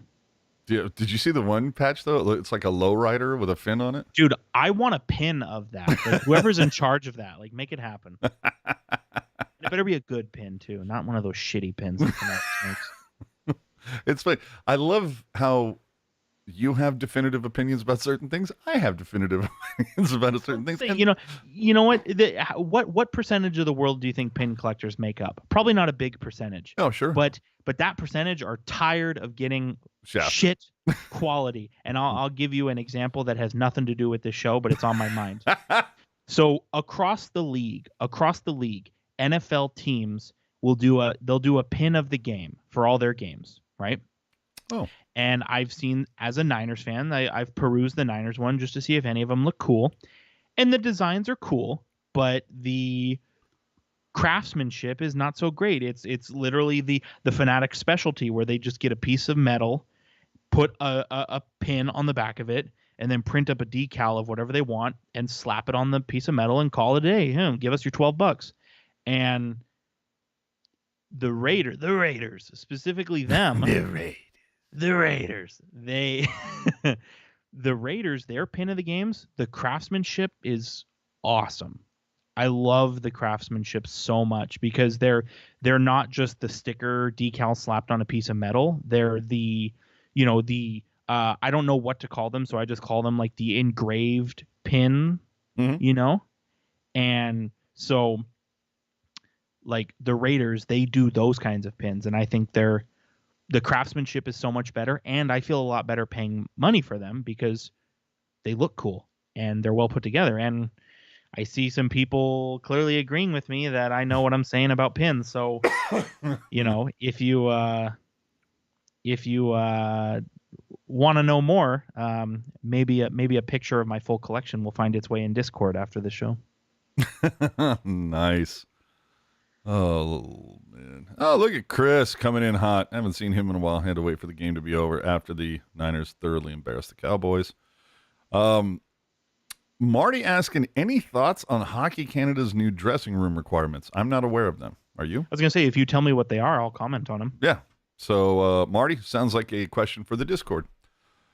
So, coming up this week, the Sharks and the Cudas start their season. So, we'll see you next Sunday to start up yet another season of the Pucknologist. Remember, we go live every Sunday, 7 p.m. Pacific, or we take over after dark on those rare Shark Sunday games, which, if you're a jerk and you see that Sunday game starting at 2 o'clock, you're like, hell yeah. You see that Sunday game starting at 7, you're like, motherfucker. Maybe we should just get an AI program to put me in the show. Put me in, coach. When it's late. I'm just saying, like, don't get me wrong. I love staying up late as much as the next guy, but when you got to get up for work in the morning, like, it's not fun. Yeah, that's a hard rule. Dank, you looking for that link to the Discord? Do it on Twitter. Do it on Twitter, please, because some random people will say, like, hey, let me get in the Discord. And it's like, I don't know who you are. I've never heard of you. Like, give me some indication as to who you are. There you go. You don't need to give me your, name, age, location, but just like, basically I want to verify that you're not someone who's trying to, be a tool, unseat us from the inside. So on Twitter, like I said, you can. Oh, dude, it's called X now, AJ. Dude, you know what? I refuse to upgrade the app so it turns to that icon. So if you look at mine, dude, Exeter, whatever you call it now. No, dude, Exeter. You look at mine, dude. It still has the not that you can tell on the bottom left, but still has the little blue blue with the white little birdie. I'm not fucking doing it. So on Twitter, follow him at hockey_jerk. You can follow me at AJ_strong, but really, why fucking bother? Remember, though, to subscribe to our YouTube channel. Leave your take in the comment section of this video if you didn't or weren't able to join us live. But do me a favor, though, if you leave your thoughts, and I only bring this up because I remember this being an issue once or twice last season. Sometimes things get misconstrued. I get it. So, like, maybe give somebody the benefit of the doubt. But my point being is, like, if you're going to leave your thoughts in the comment section, do us a favor. Don't hyper-focus on one thing that we said. It's annoying to see a 5,000-word article or listen to a 60-minute podcast that covers so many different things, and then you see a comment about a single sentence. Now, if it's a correction, like Ian corrected me earlier about Martin Jones, that's fine. That's getting information accurate. But if you were like down with everything we're talking about for 90 minutes, but one sentence triggered you, do something more productive than hyper-focusing on it. You have better things to do. Oh, I'll tell you straight up. If anything, and if you don't know which of my comments I made tonight I'm referring to, go back and listen again. But if you got a problem with the opinions and views of a certain podcaster that's currently speaking, maybe this isn't the podcast for you. Yeah. Yeah. And you know what? The great thing about the world that we live in today, as opposed to whatever it was 8 years ago, there are several to choose from now. So there you go. But you can find links to our social media, podcast apps, and more included in the show notes. You can get everything on tealtownusa.com. But if you want access to that VIP Discord party, hit up Hockey Jerk on the Twitty. And remember to check out our friends on After Dark following every Sharks game this season. You know them, you love them. Puck Guy, Landy, Jules, who else? Dana, Mark, Kevin, Felix. Where are we missing? I feel terrible because I feel like we're missing somebody. And I'm sure we probably are. But anyway, last looks for any questions because we about to bounce. For the two people that gave us the thumbs down, your prerogative. Hey, you know what? Here's the thing. But the people that gave us the thumbs up, thank you. Appreciate it. think about it like this. So, as you know, this is and this is true. Whatever your medium is, whether you are, whatever kind of entertainment you're in, right? Reactions are good. If we did this podcast, AJ, in front of 10,000 people and all 10,000 of them booed us, guess what? They're reacting. Right? That's right. We forgot Ian, evidently. I don't understand how that happened, but hey, who's we? I never forget. Oh my god! All right. Oh, and as we get out of here, should probably make a little note for those of you who regularly join us, and of course Chris dropping knowledge as he does. Can't be successful and have no haters. Just saying. Good point. But the point I wanted to make is I don't want to like freak anybody out, but when we start next Sunday for the new season of the Pucknologists, it's going to be a little different. So I don't want anybody to freak out. You keep saying that, and you won't tell me what it is. That's the best part. No, that is the worst part. No, we're not going to be breaking shit down game by game anymore. We're going to kind of look at it because that's what After Dark is for, right? You want to talk about the game in the moment. It's going to be more of a broader view that, look, the Sharks played 3 games this week. They went 1-2, and we'll talk about all 3 in kind of one. It's almost treat it like a 9-period game. We're going to talk about the good. We're going to talk about the bad. But we're not going to dive into the minutia of, well, in this game, they had 2 power play goals, but in the next one, and the one after that, they couldn't score shit, but they let in 3 power play goals on each one of the... No. We're just going to say, hey, for the week, they went 2 for 10. So it's going to be a little more concise in that regard. More conversational. Yes, more conversational.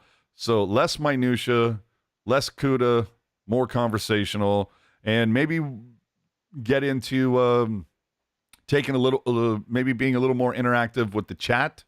Maybe, oh man, maybe reaching out beforehand and saying, "Hey, it's 6:00. We're going to go live at 7.